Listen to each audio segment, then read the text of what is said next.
Types of reflecting surface, types of mirror, यानी जो reflect करे वो मिरर कहलाता है। तो कितनी तरह के मिरर है, हर शेप का जो शेप बदल जाएगा मिरर का नाम भी बदल जाएगा। कोई कर्व की शक्ल में, कोई कॉनिकल शक्ल में, कोई किसी और शेप में। हमारे कोर्स में दो तरह के मिरर है, प्लेन मिरर और स्फेरिकल मिरर। कौन से?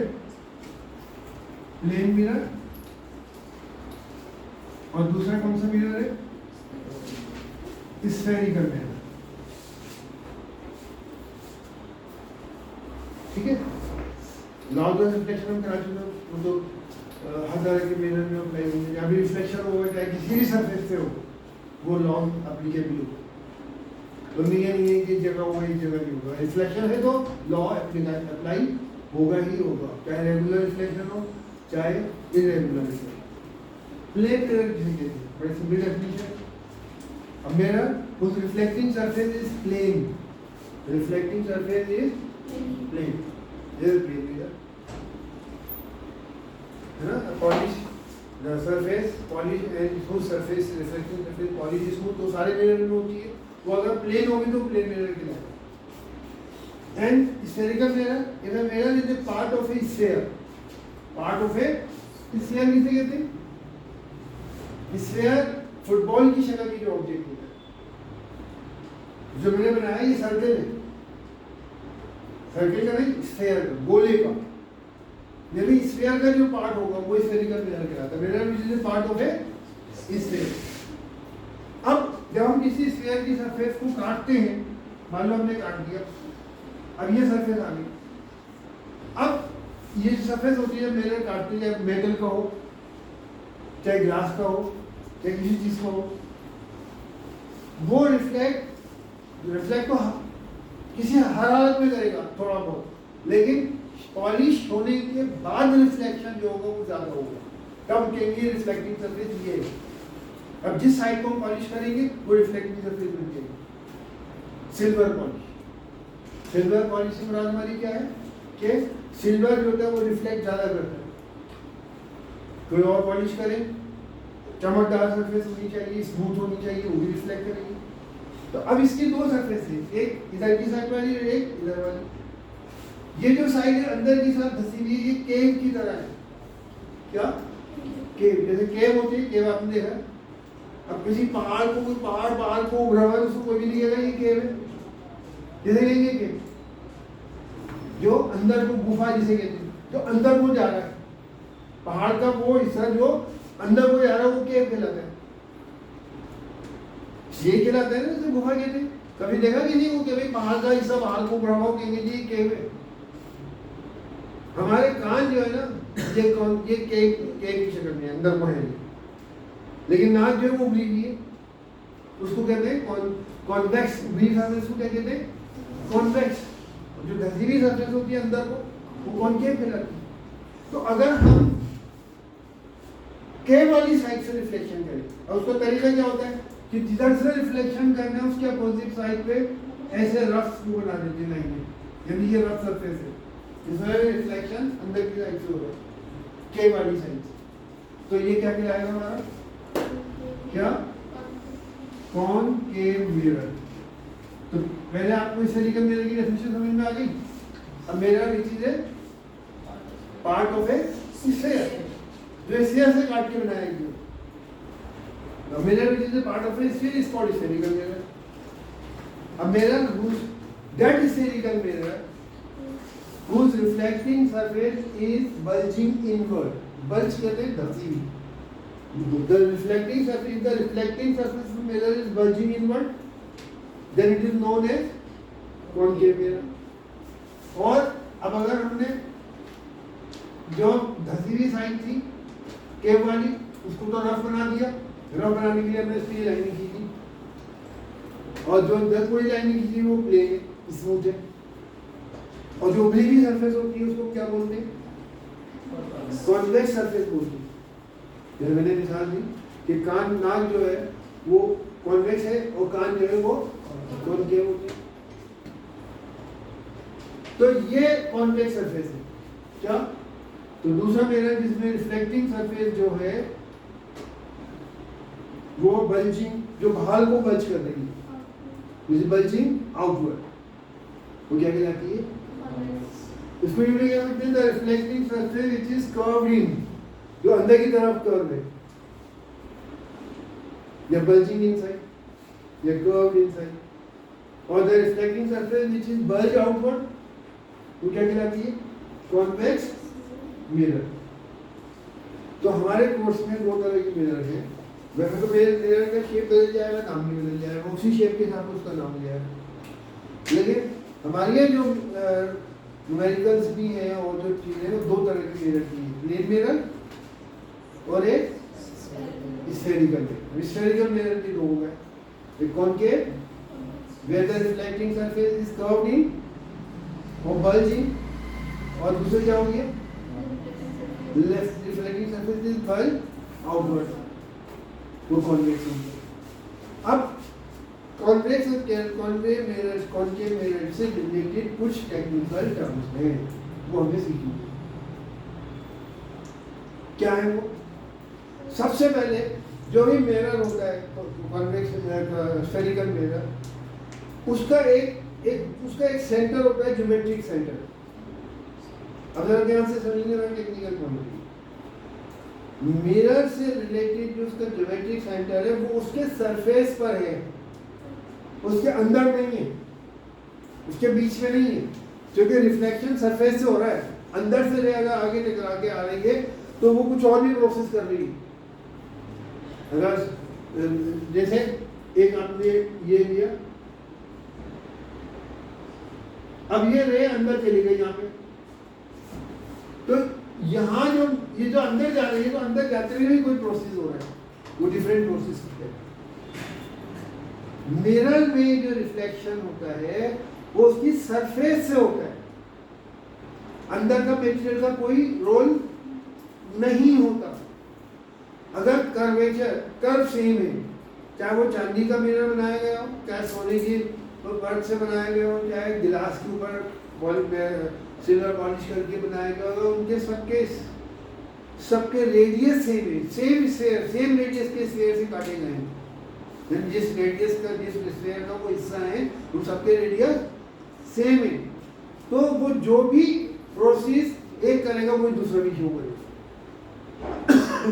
समझ में आया? यानी वो जो सरफेस का जो बाहर जो सेंटर हिस्सा होता है, रिफ्लेक्टिंग सरफेस का ज्योमेट्रिक सेंटर कहलाता है। एक होता है उसके अंदर का हिस्सा, उसकी बात नहीं कर रहे हैं, मतलब रेंज आएंगे नहीं, हम ये जूम कर रहे हैं। तो the centre of the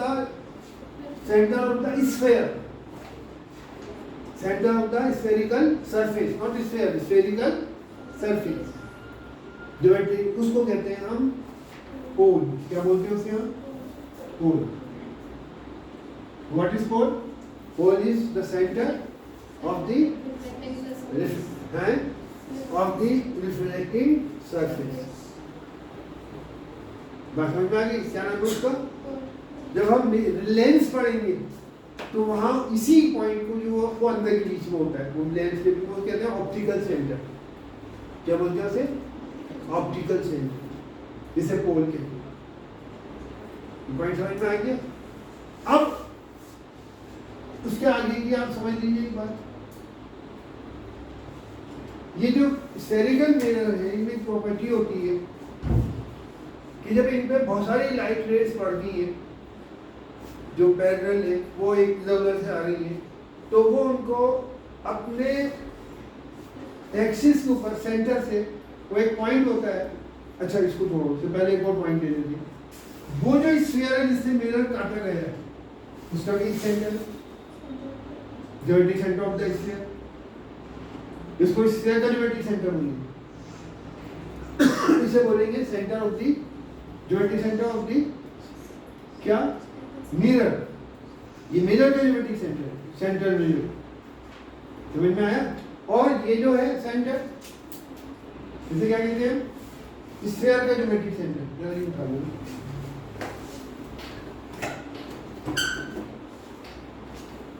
The geometric center of the sphere from which mirror is cut. या of which mirror is a part, उस स्फीयर का जो ज्योमेट्रिक सेंटर है उसे कहते हैं सेंटर ऑफ कर्वेचर, जो यहाँ कहीं होगा। अगर इसको कंप्लीट कर दे सर्कल तो यहाँ कहीं वो सेंटर होगा, क्या बोलते हैं उसे हम, सेंटर ऑफ कर्वेचर, कर्वेचर। इसको सी से डोनेट करते हैं, इसको पी से डोनेट करते हैं, इसको पोल बी की पोल जो कहते हैं वर्टेक्स बी। तो geometric centre of the reflecting spherical surface, एक मिनट, इसे कहते हैं पोल, और geometric centre of the sphere of which mirror is a part, ये क्या कहते हैं, सेंटर ऑफ कर्वेचर। हाँ, अब बोलते हैं जो पोल स्फेरिकल सिर्फ वो स्फेरिकल मिरर नहीं होता है, नहीं, मिरर का पोल इसका जो सेंटर है स्फेरिकल मिरर में नहीं होता। मिरर का शेप बदल जाए, स्फेरिक स्फीयर ना हो किसी और शेप में, उसका भी पोल होगा, उसका भी कोई सेंटर होगा। लेकिन यहाँ जो हमारे जो रूल्स हैं और जो हम जिन रूल्स की बात कर रहे हैं, टर्म्स तो वही रहेंगी, लेकिन वो रूल्स जो है वो स्फेरिकल मिरर से रिलेटेड है। अगर वो चाहे वो रूल किसी और शेप का मिरर उसमें अप्लाई कर लें तो वहाँ वो अप्लाई, लॉज ऑफ रिफ्लेक्शन तो अप्लाई होंगे, वो तो हर तरह के सरफेस पे अप्लाई होता है रिफ्लेक्शन है तो मैं वो लॉज दो, angle of incidence is always equal to angle of reflection, और दूसरा लॉ क्या है, इंसिडेंटल रिफ्लेक्टेड है normal they all lie in same plane, ये तो हमेशा अप्लाई होगा। लेकिन बाकी अगर सरफेस का शेप बदल दिया, किसी और शेप का मिरर है, वो स्फीयर भी नहीं है और प्लेन भी नहीं है, तो जिस शेप को वो उसी हिसाब से उसको नाम दिया जाएगा। और उस सरफेस का जो जिस शेप का मिरर है उसका भी कोई ना कोई सेंटर होगा उसकी बॉडी का, उसको पोल ही कहेंगे।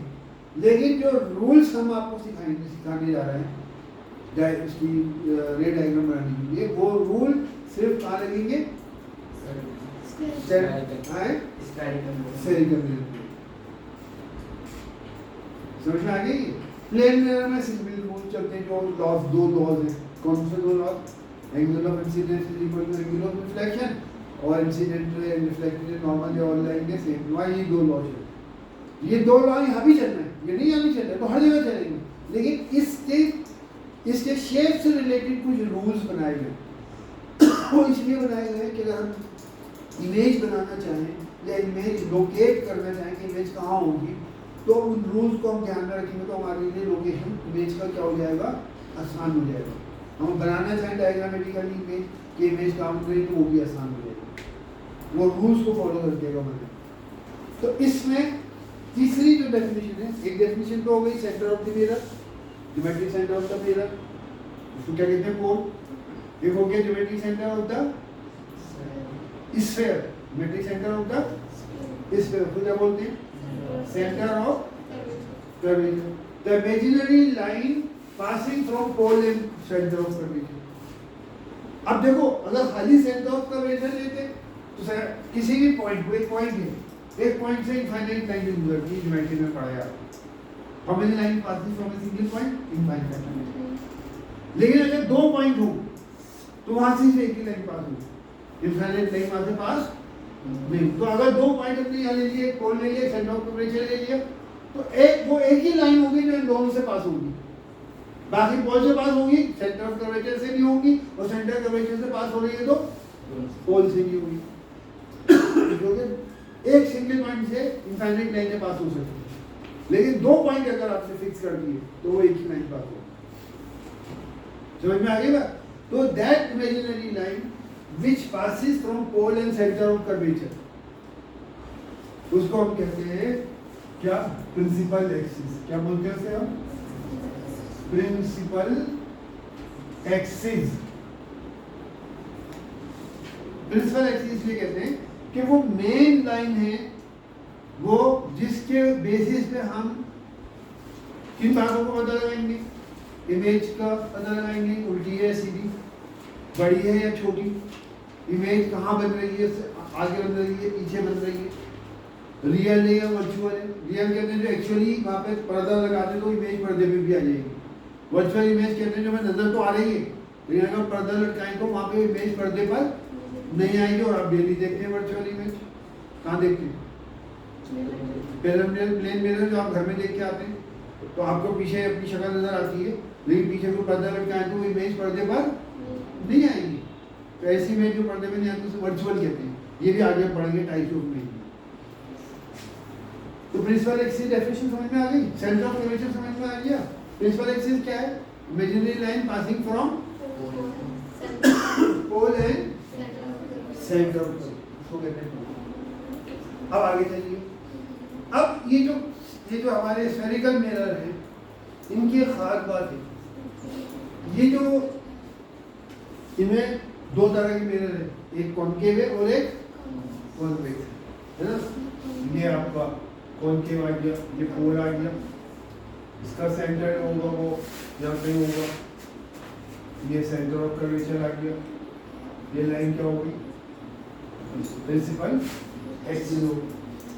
अब ये जो मिरर है कॉनकेव और कॉन्वेक्स, इनकी खास प्रॉपर्टी है कि अगर इन पे लाइट रेज डाली जाए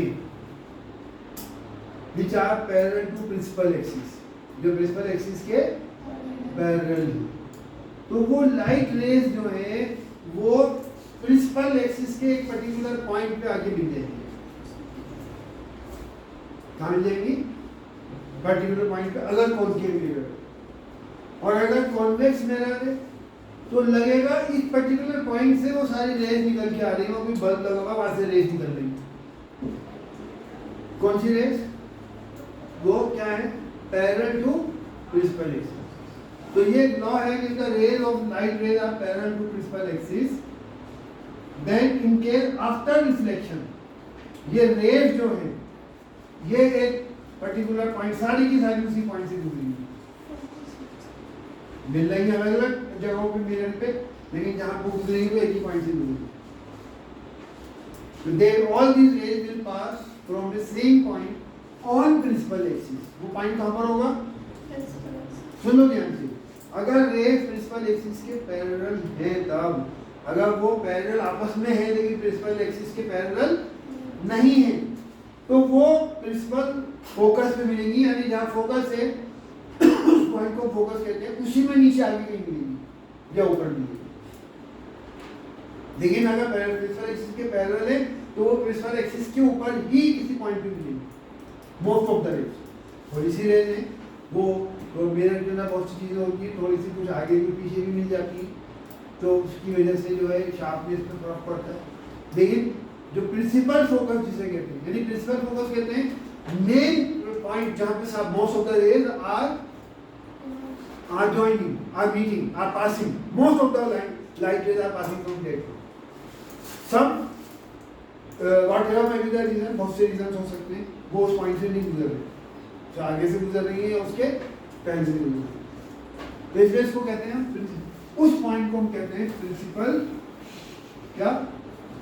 प्रिंसिपल फोकस या खाली फोकस या खाली फोकल पॉइंट। तो कैसे डिफाइन करेंगे? अब सुन लो, ये दो तीन रेज कॉनकेव मिरर में है ना। कॉन्वेक्स मिरर में क्या होता है? ये सारी रेज उस पर्टिकुलर पॉइंट से महसूस होती हैं, आती हैं, यानी रेज तो अंदर नहीं जाएंगी, लेकिन वो सारी रेज जो है, अगर आप यहाँ खड़े होंगे तो आपको लगेगा कि ये सारी रेज इस पॉइंट से आ रही है। ये डॉटेड लाइन से इसको मिला रहा है, क्योंकि रेज अंदर नहीं जा रही तो मिलानी चाहिए, रूल्स को फॉलो करने के लिए।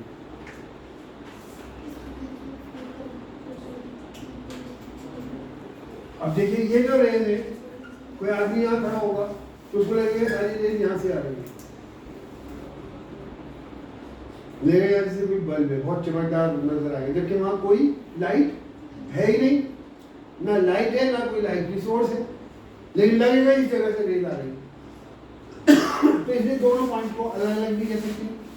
If the light rays are parallel to the principal axis, then after reflection from a concave mirror, they passes from one same point on the principal axis. That point is called principal focus. ये actually real होता है, ये point actually exist कर रहा है। अगर आप यहाँ पे कागज रख देंगे, कपड़ा रख देंगे, ये पॉइंट उसको बन जाएगा। और आप देखते हैं आपके घरों में आप ये करते भी होंगे कि जो कॉनकेव मिरर है उनको फोकस करते हैं कागज के ऊपर, कागज जो हीट सन रेज जो है वो उस पॉइंट से फोकस हो जाती है, तो क्या होता है, वहाँ पे टेम्परेचर बढ़ जाता है और वो जगहों पे वो जो पेपर है वो क्या होने लगता है, वो जलने लगता है। बात समझ में आ रही नहीं आ रही? क्योंकि हीट रेज ज़्यादा हो जाएंगी तो टेम्परेचर बढ़ेगा और इनिशियल टेम्परेचर जो ही अटेंड करेगा पेपर वो एकदम आग पकड़ लेगा। बात समझ में आया? तो इसको एक तो इसको अलग कह सकते हैं। The rays which are parallel to the principal axis in case of convex mirror after reflection from the mirror, reflection के बाद की बात हो रही है, after reflection from the appear to come from a point on the principal axis. appear word use कर रहा हूँ, कर्व नहीं है। appear कहते हैं वो चीज जो हमें नजर तो आ रही है लेकिन एक्चुअली वो होती नहीं है, लेकिन हमें नजर आ रही है। आप लोग क्या करें, रोजाना शीशा देखते हैं, रोजाना शीशे के पीछे अपने आप को खड़ा हुआ देखते हैं, समझ में आया? लेकिन आप किसी की तरफ किसी को भेज दो वहाँ कोई भी इमेज नहीं होगी, कोई कपड़ा लटका दोगे वहाँ पे कोई इमेज नहीं होगी, लेकिन नजर आ रही है।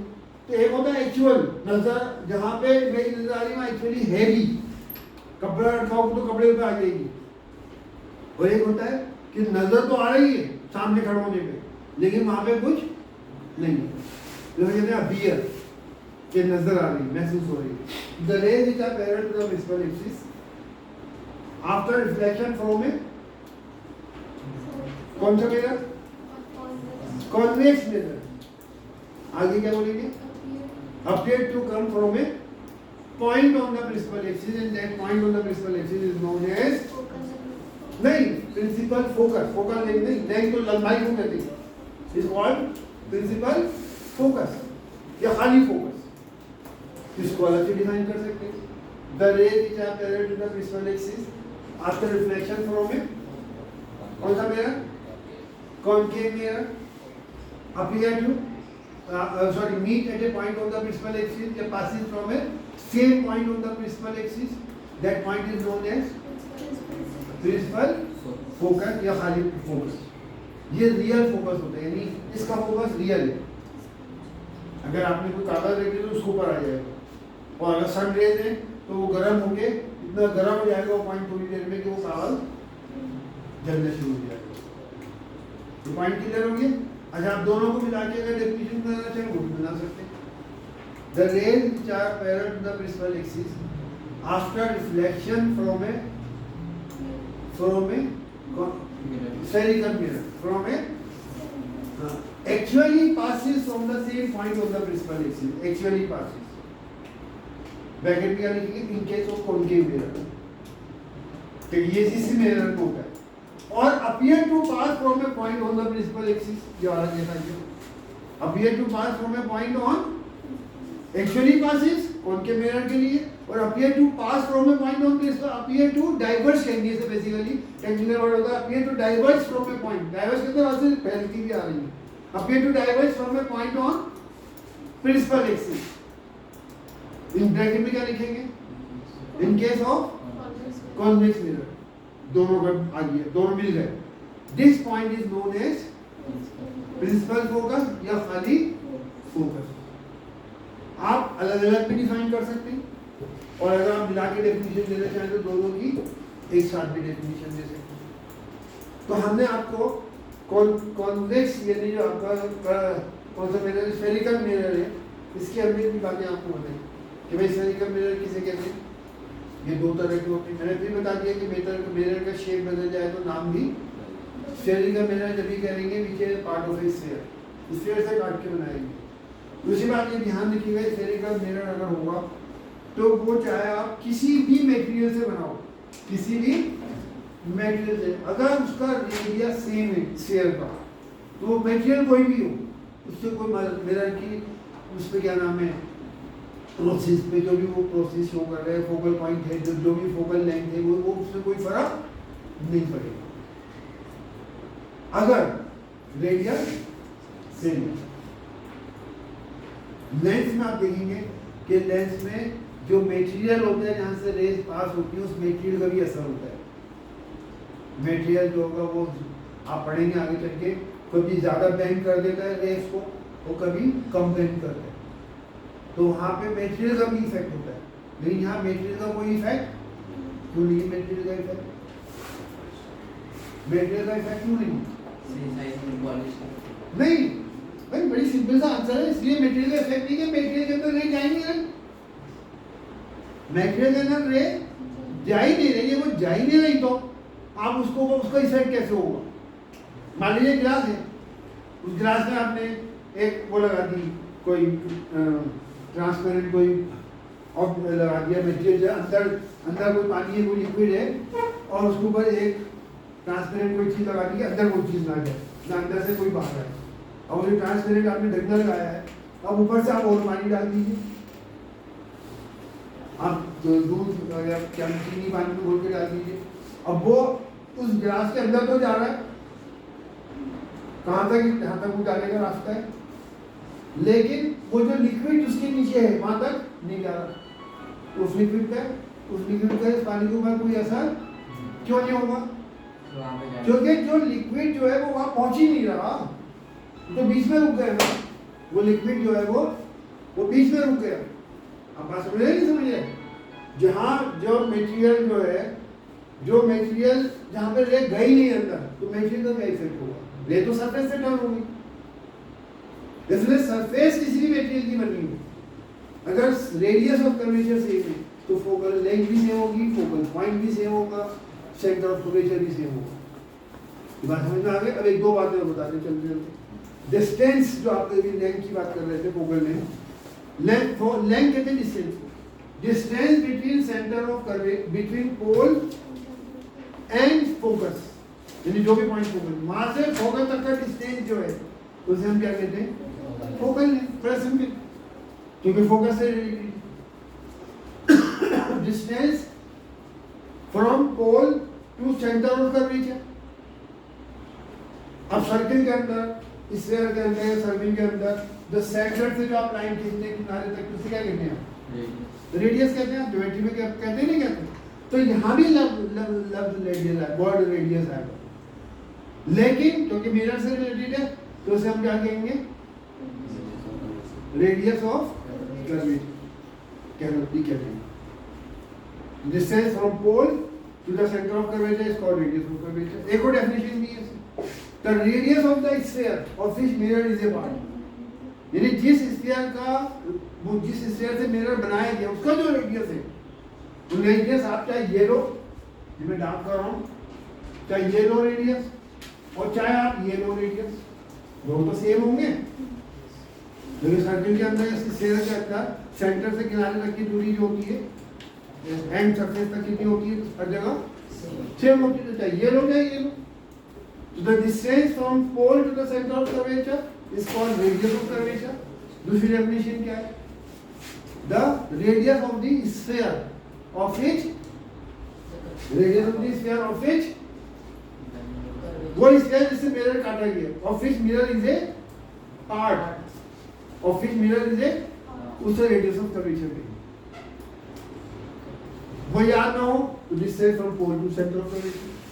तो आपने 6 डेफिनेशन सीखी, सेंटर ऑफ कर्वेचर की सीखी, पोल की सीखी, प्रिंसिपल एक्सिस की सीखी, फोकस की डेफिनेशन सीखी, फोकल लेंथ की सीखी, distance from focus to the pole, focal length हो गई, और ग्राफ डेफिनेशन क्या सीखी आपने?